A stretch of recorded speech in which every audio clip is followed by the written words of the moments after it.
मुरैया के पतैया आलू में डाल देम तो बड़ी अच्छा लागे। आलू और टमाटर के आ बैगन के सब्जी बना देता। बुची जी। हाँ भाभी। राव टाइम हो गया जाई मतलब फिर राव भैया हमरा के बोले लागो म। अच्छा ठीक बेटा हम आ सुनी ना। हां आई नहीं।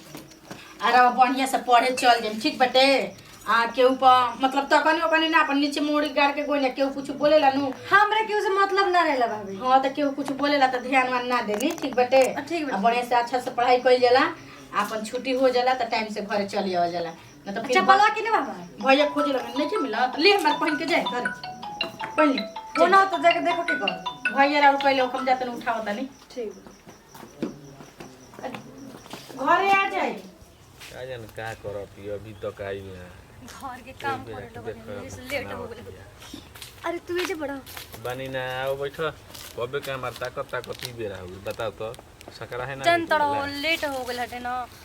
यही से तनी घरे काम करे में ना यही से फिर आगो नहीं चल आइलू तो ना तब घर से तो आइला हा ना बन से नहीं घर ही से नहीं हां पहले तो कमाए चल जात रहल ना रे अभी तो जाए के ना गुरल हो। अच्छा एक बात कही कह तू हमसे वादा कइल रहलन कि तोसे शादी करम। हां तो कइल न जाई कहले बानी तो करम ना कब शादी करबे पागल हौ कह जे जहिए मौका मिली तो ही अपन कल हल जाई का कोन का बात जने बता ना एक बात तो बाटे लेकिन ई कहनी है कि का जने माई बहू रखी कि ना बे त हमारा ले हिचकिचाए वाला कौन बात बा अपन भन दे बतावेला हमारा ले सोचल जाला उ हमारा ले सोचे तो लिहाता ना अपन बतावेला जौन बात नु इधर बहुत जन के खुशी हुई रही बक तनी सुना तो कौन है नो अब मन व्याकुल होता कने न बच्चा के माई बने वाला बने बे हां तो बड़ा खुशी के बात बा रे हां तब काई संकोच में पड़ल बाली ना बतावे नहीं तो बता देनी है रुक जहिए मौका मिलता तो ये हम शादी उदी के बात चलाओ तो ना तू डरा मत ठीक बा ठीक बेटा ठीक हम चल चिंता मत ठीक है वो खाऊ करबो सदी ना हां ठीक परम ना मगर बताओ बिटिया अभी तक से ना आइली 3 बजे छुट्टी हो जाला या के 4 बज गए अभी तक से लइकिया ना आइली का जने कहां रह गेल फिर वहां के आज तो लागम हमरा के अभी तक से पढ़ के ना तो काम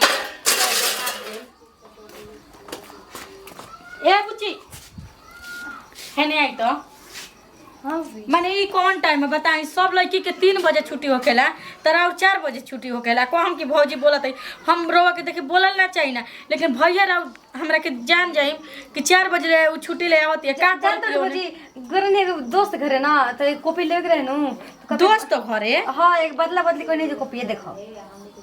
देखी बुच्ची जी ई कुल आदत हमरा ठीक नहीं लागत राव ठीक बटे बाकी हम कोई नहीं है कहीं ना ना अरे वो टाइम से जात नहीं टाइम से आई घरे ना तो राव भैया हमरा के लागम हमरा के मारे काहे नहीं की बात के समझत रौरा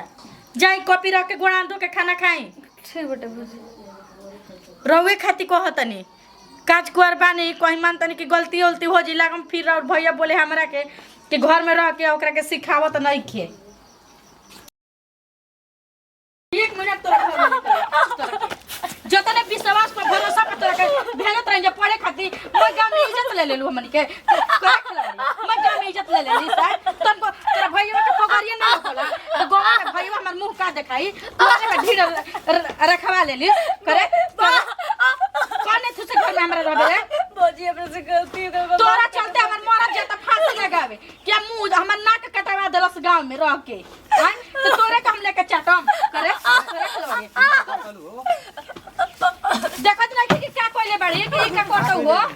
हो देख ली है ली मामा कहां ही होय से टंग टंग कर दे कह दे आइल बा भैया अपने के माफ कर दे फालतू माने बोलता नहीं है ढेर में लेके कौन है तुसे मुंह देखाइम जी हैं कहानी के बारे में अपना परिवार के बारे में ना सोचले रे बेटिया से गलती हो गई माफ कर दे भैया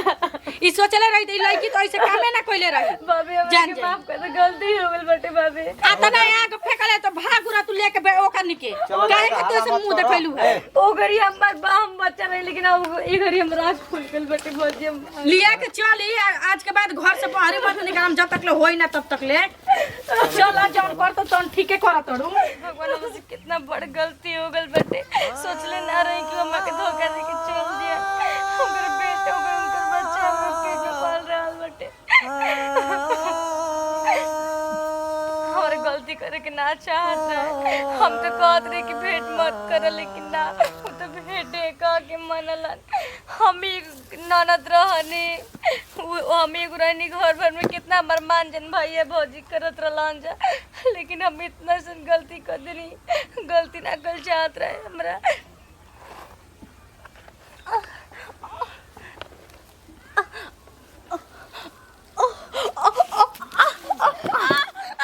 भाभी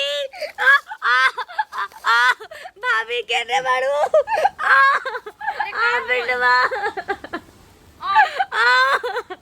भाभी अरे बेटवा तारा कहानी के घर से बाहर मत निकली हो वो जेब गोइठा ले के निकल लिया तो होई तो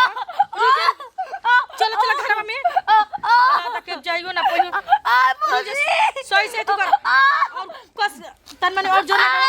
और जोर लगा और एक खाली तन से चला उठा उठा बोजी मन तो करता कि ले जाके फेंक दी गड़ा हवा में दफना दी ना बोजी हमरा से तो गलती कौन मुंह देखै बेकरा के का नाम देबू कौन नाम से लइकवा के एतो देबू लइकवा काल के ने बड़ होई तो कैसे तोर बाप कौन ह त लइकवा का जवाब दी लइकवा जीते जी असहिए मर जाई हैं तू चुपचाप रह तू घरे जा हम लइका के लेके जातन चलो घरे चलो चलो